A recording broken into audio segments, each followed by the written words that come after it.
Our first story is titled, Am I the a-hole for giving advice that resulted in my friend divorcing his wife? Throwaway because my main account is known to people in the post.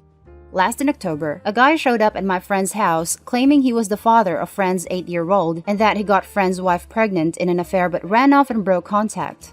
Hell broke loose on the guy first, but seeing how the wife was acting suspicious, he confronted her where she admitted to the cheating but claimed the child was my friend's. Friend got a paternity test done and found out that he is not the father. He was hurt and depressed.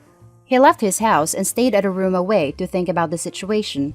His wife reached out to all our common friends and they all asked him to forgive the wife and move on. Friend was feeling complicated. His thoughts kept revolving around the 8-year-old. The divorce law in my area says that infidelity is grounds for divorce, but it is the father's responsibility to make sure his kids are secure financially. But if the father can prove that the wife committed paternity fraud, he gets out easy. Any lawyer could take this case and win. Due to his conflicting feelings, he had a massive breakdown. The wife and child also showed up to his place and caused a scene, asking for forgiveness and for daddy to come back. I usually stayed and listened to what he was feeling and saying, not giving any of my input till after the last time wife and child showed up. He said he wanted to know what to do. I tried to avoid adding my answer in any way and said there are no right answers and that he should do what makes him happy and mentally healthy. He kept on pressing me for a more direct answer and well, seeing how desperate he was for an answer, I told him that I would leave my wife in such a case without regret. She can manage her child on her own. I would do that because I know how cold I can get. Friend is my polar opposite. He literally does not hurt a fly.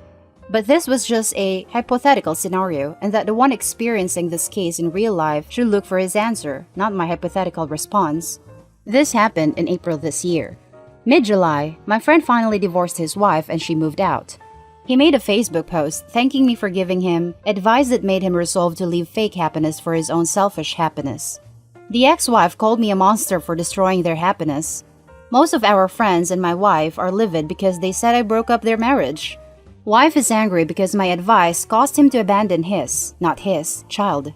That the child has lost the person they knew as their father. I am pretty sure I was clear about what I said and that it was not advice. But if he followed that part, then I am not blaming him for what he did. Friends and wife still think I am the a-hole because there could have been better ways to handle the situation. So guys, am I the a-hole? Now let's read the top comments. Not the a-hole. And I feel a little like I'm taking crazy pills because you are considering taking even 1% of the blame for this. The ex-wife destroyed her own marriage by cheating and having someone else's baby. End of story. Not the a-hole. I agree this is the wife's fault, not yours. My friend once told me you could either forgive and try to forget, but it will always be in the back of your mind. And it's the same for you, friend. No matter how nice of a person he is, the hurt will always be there. He can try to forget, but trust me, you never do. He did the right thing for himself. He just needed to hear it from someone else is all. Lol, mate. Based on your wife's reaction, if you have kids, I reckon you should get a paternity test. Seriously, is there some kind of conspiracy in your neighborhood where all the wives are having affairs and having kids with men other than their husband? Because I can think of no other reason why everything would tell your mate that staying with a woman who committed adultery, lied about it for presumably 9 years or more, and allowed him to raise a kid he didn't know wasn't his, is a good idea. F those guys, not the a-hole. Wife is angry because my advice caused him to abandon his, not his, child. Why does this imply that the wife isn't faithful? Regardless of your stance in this, it's a crappy situation for the child. To them, they lost their father. And frankly, it was crappy advice and behavior on Opie's friend's part in the first place. I couldn't imagine raising a kid for 8 years only to abandon them nor suggesting it to a friend. Opie is still not the a-hole because it was ultimately his friend's decision, but being sympathetic towards the kid's situation doesn't mean you're a cheater. Not the a-hole. Well, everyone is an a-hole, even the friend, for their actions here, except for you and the kid. The kid is a victim in all of this. You kept your mouth shut and then you were pressed for answers and you said what you would do. Friend took advice and then blasted you all over Facebook. Not cool. That was highly inappropriate. Friend is an a-hole.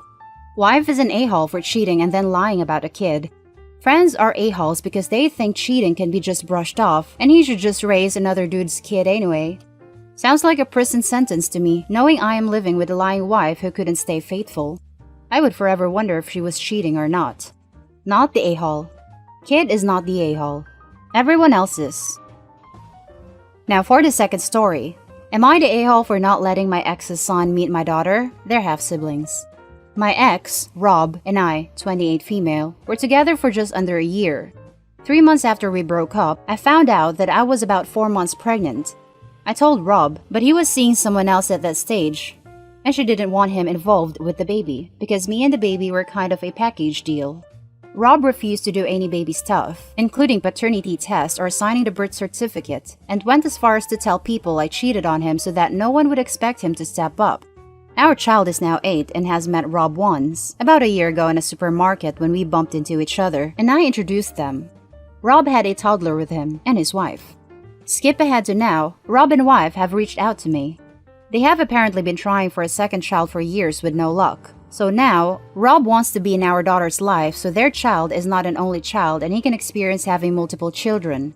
Edit for info. Rob has told me that the wife has had a string of medical issues post-birth and physically cannot have another child, ever, under any circumstances. Here's the thing. It's been 8 years. I've met someone new, married him, and he's adopted our daughter. My daughter knows about Rob, but she views my husband as her father because he's the one who has been a dad to her consistently for her entire life and has no interest in seeing/meeting Rob. We've also had another 2 kids, ages 4 and 2. Because of the adoption, Rob can no longer claim parental rights. I've said that Rob doesn't get to just show up when it's convenient for him, and he can claim to be a dad to our daughter when he has massively dropped the ball in the whole 8 years he could have been raising her, and that my daughter isn't a consolation prize. However, now I've said that, basically everyone but my husband has told me I'm in the wrong. Even my own parents have sided with Rob, saying that my daughter should know her entire family, and that the only people I'm punishing here are my daughter and Rob's son, who are innocent parties in all of this. Am I the a-hole for not being willing to facilitate a relationship between my child and her half-sibling? That's the main story. Now let's read the top comments. Not the a-hole. He refused all parental rights. Simple as that. Jumping on the top comment so OP sees this. What happens if the wife has a surprise second pregnancy? They'll drop your daughter back in the cold again. Also, what's in it for your daughter? How can the disruption to her life be justified? She already has a father and siblings now. There's really nothing this is bringing her. Not the a-hole. You're doing your job, which is protecting your child. He ignored her because it's what his wife wanted. Now he's reaching out because it's what his wife wants. Huge red flag. I would do the same as you. You don't get to parent when it's convenient. She has a dad, and it isn't him. I totally forgot that both instances, to have a daughter or not to have a daughter, were instigated by the ex's wife. This makes the not the a-hole even more so. She views my husband as her father because he's the one who has been a dad to her consistently for her entire life and has no interest in seeing/meeting Rob. This is all that matters. You don't owe them anything. Your daughter is not plan B. This could confuse her and cause needless anxiety. I went through something similar when my siblings pressured me to have a relationship with my dad and half-sister after years of no contact. I hated it, and it didn't turn out well.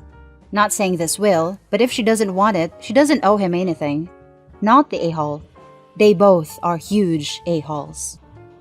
Definitely not the a-hole, and I hope OP tells anyone else saying different to F all the way off too, because they're a-holes for not siding with what's actually in the kid's best interest. And now for the final story. Am I the a-hole for not wanting to fight for legal custody of my ex-husband's daughter, who has only known me as a mother figure? To make things clear, I didn't marry my husband and willingly became a step-parent to his daughter.